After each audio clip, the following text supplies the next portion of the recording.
이건 절대로 못 고칠 거예요. 네, 잘하겠습니다. 네, 제가 말씀드리겠습니다. 예.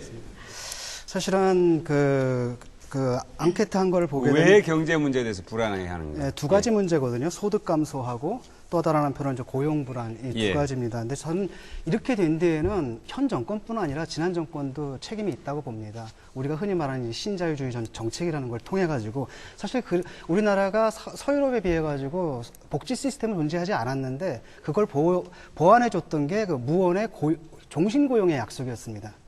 근데 지난 정권, 현 정권과 지난 정권 거치면서 아마 훨씬 이전부터겠죠. 그 약속이 깨져버렸다라는 거예요. 그 다음에 이른바 이제 고용 유연화라 그래가지고 비정규직이 막 늘어나면서 거기서 이제 불안이 생겨버린 것입니다. 그러다 보니까 당연히, 이제 이런, 정부에서는 이렇게 밀고 나갔죠. 뭐 대기업이 잘 되게 되면은 뭐 떡고물이 떨어질 것이다. 근데 실제로 입 벌리고 떨어지길 기다려도 떡고물이 안 떨어졌거든요. 근데 그건 그럴 수밖에 없는 게 대기업에서 떡을 먹을 때 정말 고물 하나 흘리지 않고 정말 깨끗하게 먹어요. 이런 문제라는 거죠. 절대로 떡고물이 안 떨어진다는 겁니다.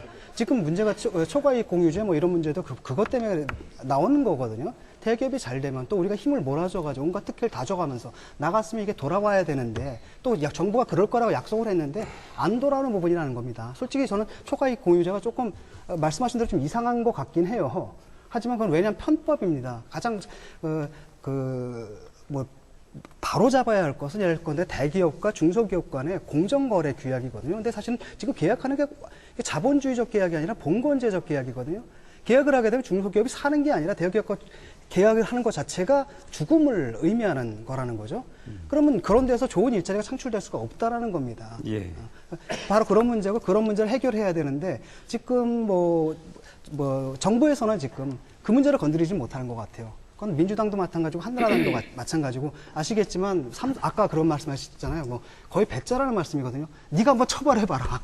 저한테 무슨 힘이 있습니까? 아니, 노무현 대통령도 그거는 이미 처벌이 됐고요. 제가 말씀을 좀 처벌을 안 하는 것처럼 얘기하기 때문에 제가 한 말이지 이미 다 처벌이 된 겁니다. 그 얘기를 하자면은 아까 그랬지 않습니까? 먼저 말씀하셨잖아요. 언어를 공유해야 된다라고 했는데 지금 삼성의 편법 문제를 얘기를 했더니 워린버핏도 편법한다. 따라서 정당하다. 이런 식의 언어를 구사하시면 소통이 안 되고 이게 바로 이제 불신의 원인입니다. 그래서 일단 저희가 그 다음으로 넘어갈게요. 일단 대기업에서 고용을 하는 것은 대기업이 지금 고용 기여율은 점점 떨어지고 있습니다. 10% 미치거든요.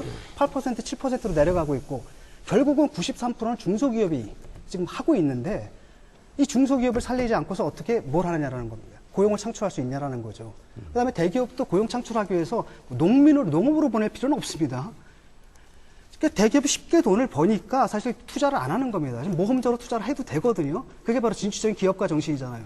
그러니까 쉽게 먹으려고 하는 거예요. 중소기업 착취하면 돈이 나오니까.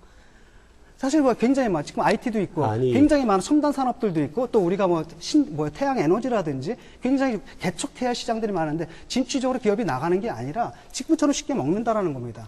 왜냐하면 예를 들어가지고 제대로만 했다라고 하면은 대기업과 그다음에 중소기업 사이에 기술 예컨대 상생이라 그러나요? 기술 공생하는 이런 것들이 만들어지고 거기서 질 좋은 자리들이 만들어지고 이렇게 가야 되는데 그게 안 되는 이유는 뭐냐? 심상정 의원이 그런 말을 하더라고요. 민주당 의원도 그렇게 진보적인 사람도 갑자기 했던 말을 고장난 녹음기처럼 막 했던 말을 반복하고 삼성이 왔다 갔구나 라고 하면 된다라는 겁니다. 그 정도로 막강해서 건드리지 못하는 거고 노무현 대통령이 얘기했듯이 권력은 시장으로 넘어갔다 이런 문제라는 거죠. 네. 그래서 지금 두 분이 말씀하신 게 바로 그런 부분을 제가 지적하는 하나 거고. 지정을 해드려야 되는데요. 예를 들어서 그것은 무슨 마녀를 하나 만들어 놓고 두들기는 것과 비슷한 논리죠. 근데 우리나라 재벌들이 다 빠져나간다 그렇지 않습니다. 우리나라 재벌 오나 중에서 감옥 가지 않은 사람 아무도 없습니다. 다 처벌받습니다. 그러니까 다 빠져나가는 것처럼 우선 얘기하는 게 잘못이고요. 지금 말씀하시는 처럼 그렇게 아름답게 돌아가는 경제는 세계 어디에도 존재하지 않습니다.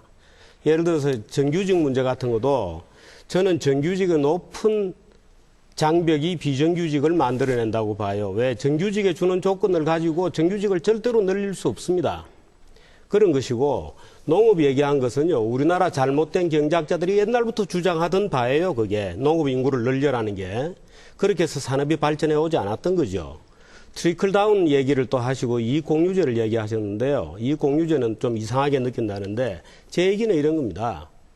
예를 들어서 무슨 이게 원시 조폭 사회도 아니고 돈 내놔라. 그건 안 되죠. 그럼 예를 들어서 법인세를 높이든지 정당하게 국가 권력이 가져가야지. 그것을 가지고 그 이익공유적으로 너 내놔라. 이런 것은 말이 안 되는 얘기죠. 그건 무슨 조폭 국가도 아니고. 법인세를 높이자라는 데는 찬성하십니까? 반대입니다. 그렇죠. 아니 그러니까 하나만한 아니죠. 얘기거든요. 아니죠. 예. 그것은 그 나름대로의 토론을 해라는 겁니다. 합법적으로 해라는 것이지. 한번 주제를 잡아서 법도 없이 예, 백분 내놔라는 건 말이 안 되죠. 예, 백분 토론하셔야 될 법적으로 얘기를 해야 되는 네. 거고 법 없이 마음대로 내놔라는 게 말이 되나요? 그리고 그 다음에 예를 들어서 이런 겁니다. 청년 실업 문제 같은 경우에도 예를 들어서 지금 뭐 청년 실업들 대기업들이 다 책임지라 이렇게 얘기하는데 저는 그렇게 보지 않습니다. 청년 실업 문제는 예를 들어 지금 전 변호사님 앉아 계시지만 우리나라 최고의 권력 집단 변호사들이죠. 예를 들어서 변호사, 의사, 약사, 회계사 소위 전문직에서 직장이 나와야 돼요. 다 옛날 얘기입니다. 근데 안 나옵니다. 아니 최근에도 아니 지금 기득권 집단이잖아요. 예를 들어서 최근에도 무슨 기득권 변호사 집단입니까? 언론인이 오히려 더 기득권 집단이죠. 그런 식으로 하면. 아니 그러니까 보십시오. 그런 예를 식으로 들어서 말씀하시면 지금 우리가 굉장히 대학생들을 대학 졸업까지 시켜가지고 대학생들을 눈높이 낮추라고 해서 중소기업 또는 더 밑으로 내려가서 예를 들어서 동남아에서 온 젊은 친구들하고 눈높이를 같이 해서 일을 하라고 할 수 없죠. 동의하시잖아요. 대학생들에게 양질의 일자리를 줘야 됩니다. 국민소득 2만 달러에서 키운 아이들을 양질의 교육을 시켜야 되기 때문에 우리가 고민하는 거죠. 양질의 일자리를 줘야죠. 양질의 일자리를 주는 방법은 예를 들어서 상층부에서 일자리가 터져야 되는 겁니다. 그런데 예를 들어서 그 어떤 숫자든지 예를 들어서 로스쿨 숫자 조금 늘린다 그러면 변협에서 반대죠. 결사반대죠. 아주 숫자 통제하고 나오죠.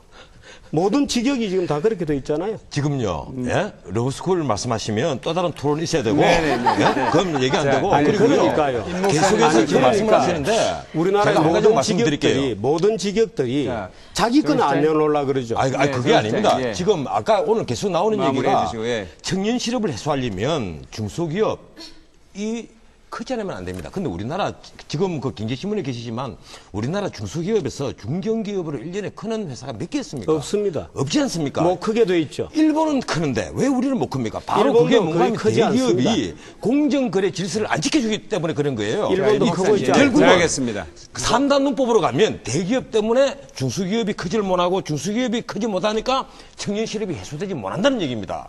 그래서 우리가 지금 대기업이 목사님한테 제가 공정거래 질서를 지키고 그래서 책임을 지라는 싶은 얘기예요. 말씀이 하나 있는데 이제 그 얘기를 하자면은 아까 그랬지 않습니까? 먼저 말씀하셨잖아요. 언어를 공유해야 된다라고 했는데 지금 삼성의 편법 문제를 얘기를 했더니 워린 버핏도 편법한다. 따라서 정당하다. 이런 식의 언어를 구사하시면 아니죠. 소통이 안 되고 이게 바로 이제 불신의 원인입니다. 그래서 일단 저희가 그다음으로 넘어갈게요. 일단 예. 대기업에서 고용을 하는 것은 대기업이 지금 고용 기여율은 점점 떨어지고 있습니다. 10%에 미치거든요.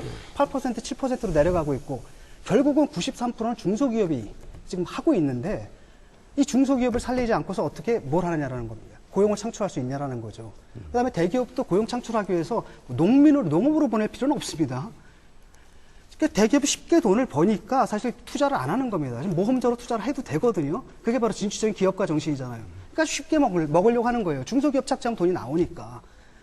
사실 뭐 굉장히 지금 IT도 있고 아니. 굉장히 많은 첨단 산업들도 있고 또 우리가 태양 에너지라든지 굉장히 개척 태양 시장들이 많은데 진취적으로 기업이 나가는 게 아니라 지금처럼 쉽게 먹는다라는 겁니다. 왜냐하면 예를 들어가지고 제대로만 했다라고 하면은 대기업과 그다음에 중소기업 사이에 뭐 기술 예컨대 상생이라 그러나요? 기술 공생하는 때라는 거죠. 절대로 떡고물이 안 떨어진다는 겁니다. 지금 문제가 초과이익 공유제 뭐 이런 문제도 그것 때문에 나오는 거거든요. 대기업이 잘 되면 또 우리가 힘을 몰아줘가지고 온갖 특혜를 다 줘가면서 나갔으면 이게 돌아와야 되는데 또 정부가 그럴 거라고 약속을 했는데 안 돌아오는 부분이라는 겁니다. 솔직히 저는 초과이익 공유제가 조금 말씀하신 대로 좀 이상한 것 같긴 해요. 하지만 그건 왜냐하면 편법입니다. 가장 바로 잡아야 할 것은 예를 건데 대기업과 중소기업 간의 공정거래 규약이거든요. 근데 사실은 지금 계약하는 게 자본주의적 계약이 아니라 봉건제적 계약이거든요. 계약을 하게 되면 중소기업이 사는 게 아니라 대기업과 계약을 하는 것 자체가 죽음을 의미하는 거라는 거죠. 그러면 그런 데서 좋은 일자리가 창출될 수가 없다라는 겁니다. 예. 바로 그런 문제고 그런 문제를 해결해야 되는데 지금 정부에서는 지금 그 문제를 건드리지 못하는 것 같아요. 그건 민주당도 마찬가지고 한나라당도 마찬가지고 아시겠지만 아까 그런 말씀하셨잖아요. 뭐 거의 배짜라는 말씀이거든요. 네가 한번 처벌해봐라. 저한테 무슨 힘이 있습니까? 아니, 노무현 대통령도 그거는 이미 처벌이 됐고요. 제가 말씀을 좀 처벌을 안 하는 것처럼 얘기하기 때문에 제가 한 말이지 이미 다 처벌이 된 겁니다. 이런 것들이 만들어지고 거기서 질 좋은 자리들이 만들어지고 이렇게 가야 되는데 그게 안 되는 이유는 뭐냐? 심상정 의원이 그런 말을 하더라고요. 민주당 의원도 그렇게 진보적인 사람도 갑자기 했던 말을 고장난 녹음기처럼 막 했던 말을 반복하고 삼성이 왔다 갔구나 라고 하면 된다라는 겁니다. 그 정도로 막강해서 건드리지 못하는 거고 노무현 대통령이 얘기했듯이 권력은 시장으로 넘어갔다 이런 문제라는 거죠. 네. 그래서 지금 두 분이 말씀하신 게 바로 그런 부분을 제가 지적하는 하나 거고. 지정을 해드려야 되는데요. 예를 들어서 그것은 무슨 마녀를 하나 만들어 놓고 두들기는 것과 비슷한 논리죠. 근데 우리나라 재벌들이 뭐 다 빠져나간다 그렇지 않습니다. 우리나라 재벌 오나 중에서 감옥 가지 않은 사람 아무도 없습니다. 다 처벌받습니다. 그러니까 뭐 다 빠져나가는 것처럼 우선 얘기하는 게 잘못이고요. 지금 말씀하시는 처럼 그렇게 아름답게 돌아가는 경제는 세계 어디에도 존재하지 않습니다. 예를 들어서 정규직 문제 같은 것도 저는 정규직의 높은 장벽이 비정규직을 만들어낸다고 봐요. 왜? 정규직에 주는 조건을 가지고 정규직을 절대로 늘릴 수 없습니다. 그런 것이고 농업 얘기한 것은요. 이건 절대로 못 고칠 거예요. 네, 잘하겠습니다. 네, 제가 예. 사실은 그 앙케트 한 걸 보게 되면 왜 경제 문제에 대해서 불안해 하는 거예요? 두 가지 문제거든요. 소득 감소하고 또 다른 한편은 이제 고용 불안 이 두 가지입니다. 근데 저는 이렇게 된 데에는 현 정권뿐 아니라 지난 정권도 책임이 있다고 봅니다. 우리가 흔히 말하는 이 신자유주의 정책이라는 걸 통해 가지고 사실 우리나라가 서유럽에 비해 가지고 복지 시스템은 존재하지 않았는데 그걸 보완해 줬던 게 그 무원의 종신 고용의 약속이었습니다. 근데 지난 정권, 현 정권과 지난 정권 거치면서 아마 훨씬 그 이전부터겠죠. 그 약속이 깨져버렸다라는 거예요. 그 다음에 이른바 이제 고용 유연화라 그래가지고 비정규직이 막 늘어나면서 거기서는 이제 불안이 생겨버린 것입니다. 그러다 보니까 당연히, 이제 이런, 정부에서는 이렇게 밀고 나갔죠. 뭐 대기업이 잘 되게 되면은 그 떡고물이 떨어질 것이다. 근데 실제로 입 벌리고 떨어지길 기다려도 떡고물이 안 떨어졌거든요. 근데 그건 그럴 수밖에 없는 게 대기업에서 떡을 먹을 때 정말 고물 하나 흘리지 않고 정말 깨끗하게 먹어요. 이런 문제. 우리나라 잘못된 경제학자들이 옛날부터 주장하던 바예요. 그게 농업 인구를 늘려라는 게. 그렇게 해서 산업이 발전해 오지 않았던 거죠. 트리클 다운 얘기를 또 하시고 이익공유제를 얘기하셨는데요. 이익공유제는 좀 이상하게 느낀다는데 제 얘기는 이런 겁니다. 예를 들어서 무슨 이게 원시 조폭 사회도 아니고 돈 내놔라. 그건 안 되죠.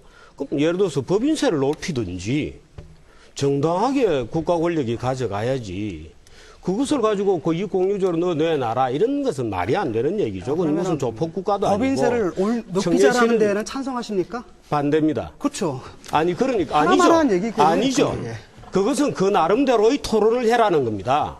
합법적으로 해라는 것이지 주제를 잡아서 법도 없이 백분 내놔라는 건 말이 안 되죠. 백분 토론하셔야 될 것 법적으로 같고. 얘기를 해야 되는 거고 법 없이 마음대로 내놔라는 게 말이 되나요? 그리고 그 다음에 예를 들어서 이런 겁니다. 청년 실업 문제 같은 경우에도 예를 들어서 지금 뭐 청년 실업들 대기업들이 다 책임져라 이렇게 얘기하는데 저는 그렇게 보지 않습니다. 청년 실업 문제는 예를 들어 지금 전 변호사님 앉아 계시지만 우리나라 최고의